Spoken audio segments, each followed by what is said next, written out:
What's up, plant people?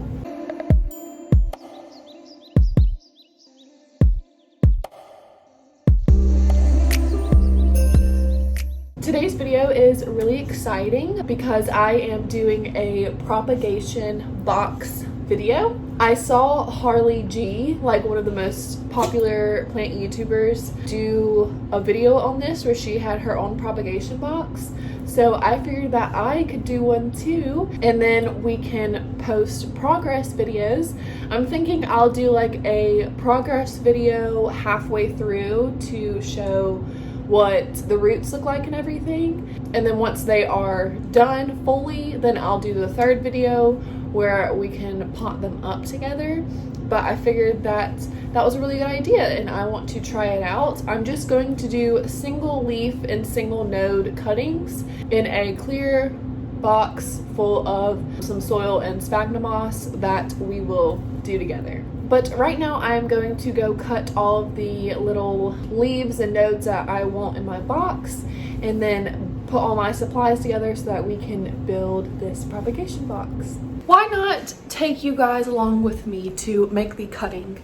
So I have a pair of scissors right here that I just washed through the dishwasher so they're nice and clean, and that is what I will use to make my cuttings. So right now we are by my built-in shelves in my sunroom, and after looking at my plants, it seems like the only one that I really want to cut right now is going to be my Meekin. So here's my Meekin, and I'm gonna actually do a cutting off here off the top.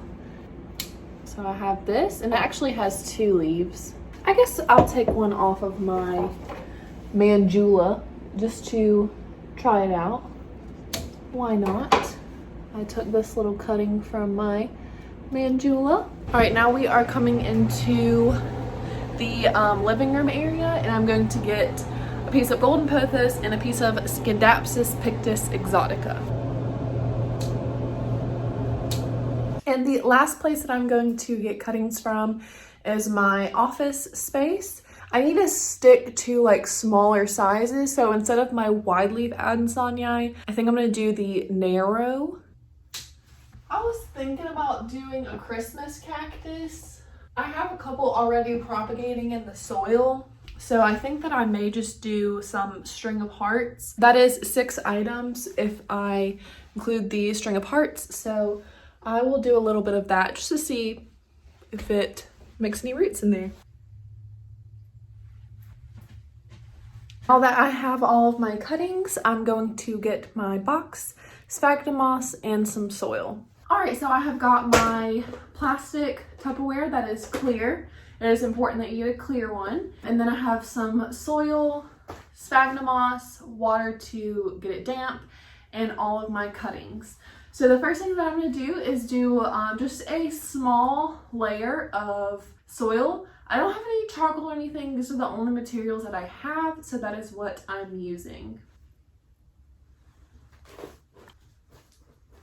All right, and that is it for my small layer. It's like maybe ½ an inch of soil. And then I'm going to dampen my sphagnum moss and put that in my container.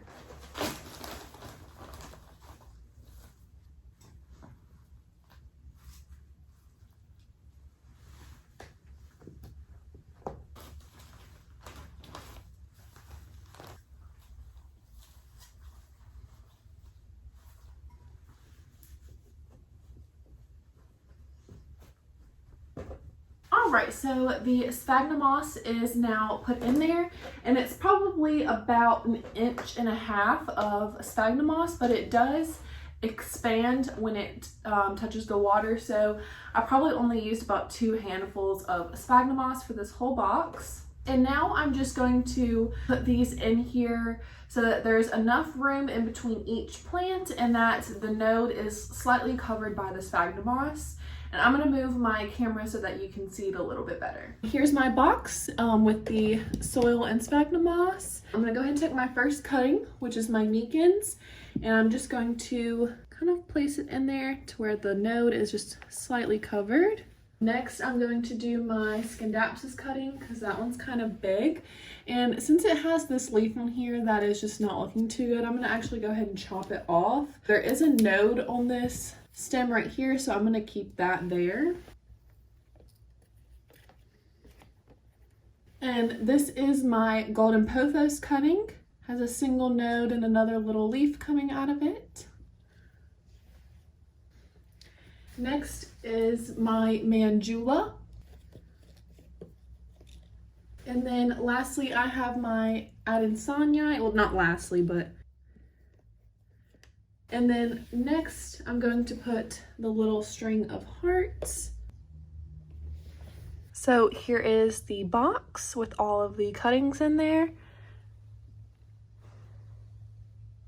All right, so here is my box. And I'm going to go ahead and put the lid on it. And that's just going to be for right now. However, I am going to take the lid off of it for an hour every other day just to allow it to air out a little bit. Also, you should check on it weekly just to make sure that it doesn't need a good misting if it gets a little dried out. And I'm going to just actually leave it in this room on top of my box over there, and then we will check up on it again in probably about 3 to 4 weeks. And I would say that they'd probably be ready to be potted up by the end of October, so or maybe early November. So I'm really excited about this. I hope that they all survive. We will see. That is going to be it for this video. I cannot wait to update you with part 2. Thank you so much for watching.